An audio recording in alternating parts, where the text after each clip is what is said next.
ॐ सदाशिवसमारम्भां शङ्कराचार्यमध्यमाम् अस्मदाचार्यपर्यन्तां वन्दे गुरुपरम्परां वन्दे गुरुपरम्पराम्। ओम नमो नमः। आइए लीलावती का हम आज अगला श्लोक पढ़ेंगे और इसका अर्थ जानेंगे। इस श्लोक में किन किन बातों को का साधन करने की प्रक्रिया बताई गई है उसको भी जानेंगे, और जो इसके क्लिष्ट शब्द हैं, इसमें जो कठिन शब्द हैं उनको भी हम लोग देखेंगे। इससे पहले वाले श्लोक में हमने पढ़ा था भुज, कोटि और कर्ण, इन तीनों का मान किस प्रकार से ज्ञात किया जा सकता है। एक भुजा के होने से अन्य दो भुजाओं का मान, अथवा दो भुजाओं के होने से तीसरी भुजा का मान किस प्रकार से ज्ञात कर सकते हैं, ये हमने पढ़ा था। अब हम उसी क्रम में आगे बढ़ते हुए आज हम नया श्लोक पढ़ रहे हैं और नया सिद्धांत पढ़ रहे हैं लीलावती का। इसमें क्षेत्रफल व्यवहार के अंतर्गत क्षेत्रफल कैसे निकाला जा सकता है, इस पर हम आज पहला क्षेत्रफल निकालेंगे। इस श्लोक में जो जो बातें बताई गई हैं उनमें चार प्रमुख बातें हैं, जैसे आबाधा ज्ञान, दो प्रकार दोनों आबाधाएं होंगी, उन दोनों आबाधाओं का ज्ञान कैसे करेंगे, और इसकी जो उत्पत्ति है वो भी इसमें बताई गई है, और इसके अतिरिक्त इसका क्षेत्रफल और लंब का ज्ञान कैसे करना है वो भी इसमें बताया गया है। फिलहाल हम अभी इस श्लोक का जो यह जो श्लोक है, इस श्लोक को पढ़ने जा रहे हैं। तो इस श्लोक को समझते हैं, उसके बाद हम इसके आगे की प्रक्रिया भी समझेंगे। तो आइए, श्लोक ये आपके सामने है।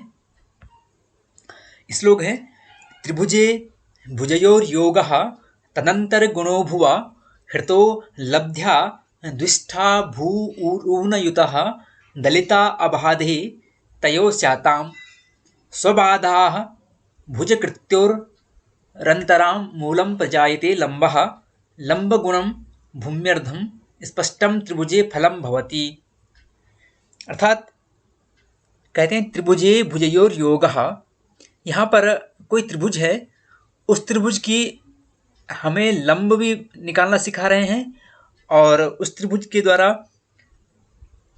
जो आबाधाएं बनेंगी उसमें उनका भी ज्ञात किस प्रकार से किया जा सकता है, और उस त्रिभुज का क्षेत्रफल कैसे निकाला जा सकता है। इन तीनों की चर्चा यहाँ पर हो रही है।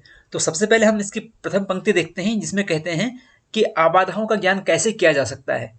तो यहाँ पर कह रहे हैं त्रिभुजे भुजयो योगः, अर्थात त्रिभुज में भुजयो दो भुजाओं का जो योग होगा, तदंतर गुणो भुवा, उन दोनों भुजाओं का योग और अंतर हमें लेना होगा। अर्थात दोनों जो भुजाएं होंगी उसकी त्रिभुज की, इसमें आधार की भुजा की बात अभी नहीं कर रहे हैं, ये उन दो आधार के अतिरिक्त जो शेष भुजाएं बचती हैं हमारे पास, एक कर्ण रूप होती है, एक कोटि रूप होती है, उनकी बात कर रहे हैं। तो उन दोनों भुजाओं के योग की बात कर रहे हैं, और उन्हीं दोनों भुजाओं का अंतर की बात यहाँ पर कर रहे हैं। ग्रंथकार का जो आशय है वो यह है कि जो आधार वाली भुजा है उसके अतिरिक्त जो त्रिभुज की शेष दो भुजाएं हैं, कोटि रूप और कर्ण रूप, उन दोनों भुजाओं का जो योग होगा उसका योगफल, और उन दोनों भुजाओं का जो अंतर होगा उसका अंतरफल। तो कहते हैं एक बार योग करें, एक बार अंतर करें, इसलिए कहते हैं त्रिभुज में भुजयोः योगः, जो दो भुजाएं होंगी उन दोनों भुजाओं का योग, और तदंतर उन दोनों का ही अंतर जो होगा, योगांतर जिसको हम कहेंगे, निकाल करके जो फल आएगा गुणो भुवा, उसको हम क्या करेंगे, परस्पर गुणा कर देंगे। ठीक है, गुणा करने के बाद कहते हैं भुवा हृतो लब्ध्या। भुवा शब्द से यहाँ अभिप्राय है कि जो उसके आधार वाली भुजा होगी, यानी कि जिसको अभिष्ट भुजा कहा गया है, उस अभिष्ट भुजा का जो मान होगा, या उस भुजा से उस गुणनफल को हम क्या करेंगे, हृतो अर्थात भाग करेंगे, उस आधार वाली वजह से उसमें भाग कर देंगे। भाग करने के बाद जो हमें लब्धि प्राप्त होगी, उस लब्धि को कहते हैं दुष्टा भूरूनयुतः, अर्थात दुष्टा, यहाँ पर दुष्टा शब्द से अभिप्राय है कि जो है लब्धि हमारे पास प्राप्त होती है, उस लब्धि को हम क्या करना चाहिए, दो स्थानों पर स्थापित करना चाहिए। दुष्टा से अभिप्राय है कि दो स्थानों पर रखें। फिर आगे कहते हैं दो स्थानों पर रखने के बाद कहते हैं भूरूनयुतः, अर्थात यहाँ पर भू शब्द का जो अभिप्राय है वह है आधार वाली जो भुजा होती है, यानी कि उस भुजा में क्या करें, द्विष्ठा दो जगह भी रखी हुई जो लब्धि है, उन दोनों में से एक जगह उस भू में से, यानी कि आधार वाली भुजा में से घटाएं, ऊन करें, ऊन से अभिप्राय है कम कर देना, यानी घटा देना। एक बार आधार वाली भुजा से उसको घटाएंगे और युतः, एक जगह जो दूसरी जगह हमने रखा हुआ है, 2 जगह हमने रखा था, दूसरी जगह में जो रखी हुई है उसमें उसको जोड़ देंगे। तो एक जगह योग कर देने से, एक जगह अंतर कर देने से जो फल प्राप्त होगा हमें, एक योग फल प्राप्त होगा, दूसरा अंतर फल प्राप्त होगा। तो अंतर फल योग फल जो प्राप्त होगा हमारा होगा, कहते हैं कि दलिता अबाधे, उसको क्या करें, उसको 2 से विभाजित कर दें, अर्थात उसका 2 खंड कर दें। दलित शब्द से अभिप्राय है उसके 2 टुकड़े कर दें, यानी कि उसको 2 से विभाजित कर दें। और 2 से विभाजित करने के बाद जो योग और अंतर फल आया था हमारा, वो दोनों का 2 से विभाजित करने के बाद हमारी आबाधाएं प्राप्त होती हैं। तयो स्याताम, वही दोनों ही जो आबाधाएं, दोनों ही जो हम खंड करते हैं, वो दोनों ही क्या होते हैं, आबाधा के रूप में हमारे सामने स्पष्ट होते हैं, यानी कि दोनों आबाधाओं का मान ज्ञात हो जाता है। अब तीसरी पंक्ति में कहते हैं स्वबाधा भुज कृत्योरंतरा मूलम प्रजायते लंबः, अर्थात स्वबाधा। अब इसके बाद हमने आबाधाएं तो निकाल ली हैं, दोनों आधार भुजाएं तो निकाल ली हैं, क्योंकि यहाँ पर आपको और स्पष्ट कर दूं कि जब हम त्रिभुज होता है, त्रिभुज पर हम जो उसका शीर्ष कोण होता है, उस शीर्ष कोण से जब हम लंब डालते हैं तो आधार वाली जो भुजा के ऊपर एक लंब गिरता है, वो लंब सीधा गिरता है और उस भुजा को 2 खंड कर देता है, उस भुजा के 2 खंड कर देता है। किस भुजा के, जो आधार वाली भुजा है। तो यह खंड जो होंगे, यह यदि समभुज त्रिभुज होगा तो इसके समान 2 खंड हो जाएंगे, ठीक है ना। तो उस समय आबाधाओं का ज्ञान प्राप्त करने के लिए हमें कोई विशेष सूत्र की आवश्यकता नहीं है, क्योंकि वहां पर मान पता है। तो बीचों बीच लंब गिर गया है, उसका सेंटर पॉइंट पर लंब गिरा है, तो समझ लीजिए उसके 2 खंड बराबर होंगे। परंतु यदि समद्विबाहु त्रिभुज नहीं है, अर्थात या फिर समभुज त्रिभुज नहीं है, विषम बाहु त्रिभुज है, तो ऐसी स्थिति में उसका जो शीर्षाभिमुख कोण होगा वो दाएं बाएं इधर उधर होगा, और वहां से जो लंब गिरेगा वो सीधे सीधे आधार वाली भुजा के 2 खंड नहीं कर पाएगा। तो उस स्थिति में हमें दोनों खंडों का, अर्थात दोनों ही आबाधाओं का ज्ञान प्राप्त करने के लिए हमें इस प्रक्रिया को करना होता है। क्योंकि यहाँ पर जब हम आबाधाओं का मान निकालेंगे तो किसी का मान कम हो सकता है, किसी का मान अधिक हो सकता है, और कम है तो कितना है, पॉइंट में है, अर्थात दशमलव में है, अर्थात पूर्णांक के रूप में है। प्रथम आबाधा द्वितीय आबाधा कौन ज़्यादा है कौन कम है, तो यह निकालना इसमें थोड़ा सा दिक्कत होती है, इसलिए हम इस प्रक्रिया को यहाँ पर करते हैं। भास्कराचार्य यह श्लोक जो दिया है ये बहुत सरल श्लोक है इस आबाधाओं का ज्ञान करने के लिए। अब तीसरी जो पंक्ति देख रहे थे हम, वहाँ पर वहाँ पर कह रहा हूँ कि स्वबाधा भुज कृत्योरंतर मूलम प्रजायते लंबः।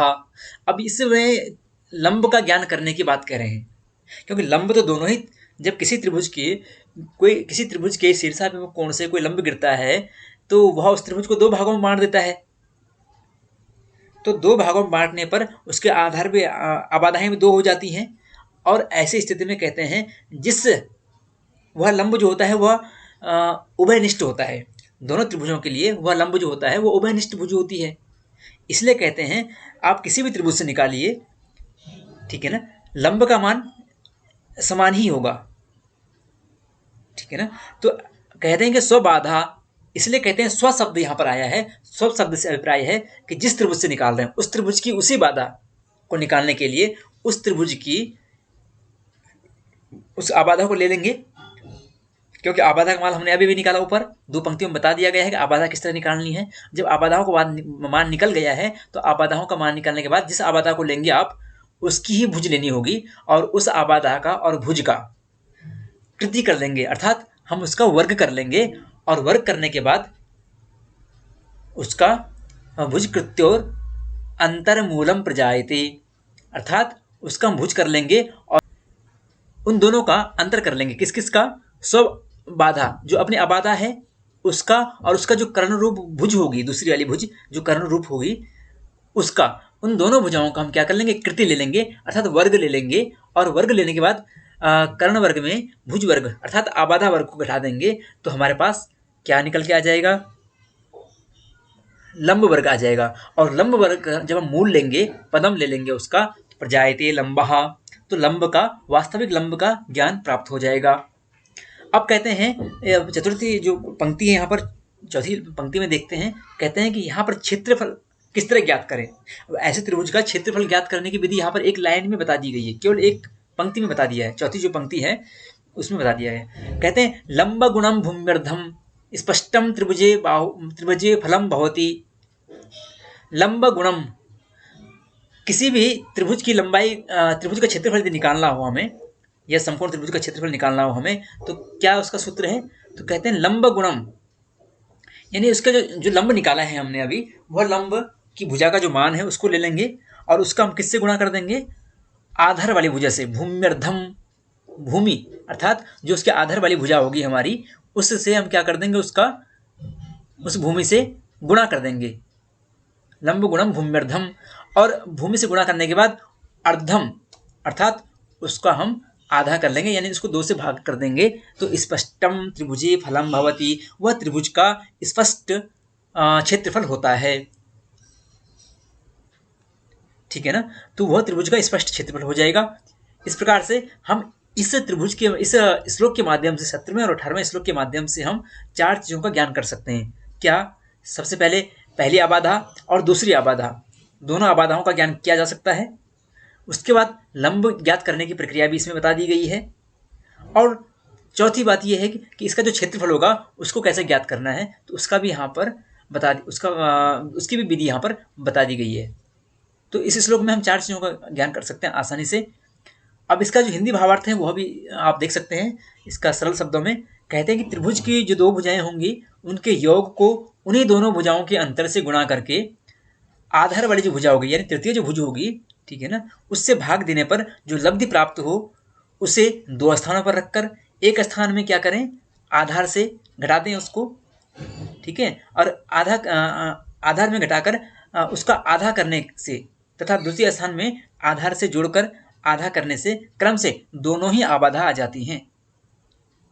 अपनी आबाधा और भुज के वर्गों के अंतर का वर्गमूल लंब होता है, और लंब और आधार के गुणनफल का जो आधा करने से त्रिभुज का स्पष्ट क्षेत्रफल ज्ञात होता है। इस प्रकार से हम आसानी से इसको देख सकते हैं। अब यह होता कैसे है, इसके लिए हम इसकी उत्पत्ति देखने की आवश्यकता है हमारे लिए।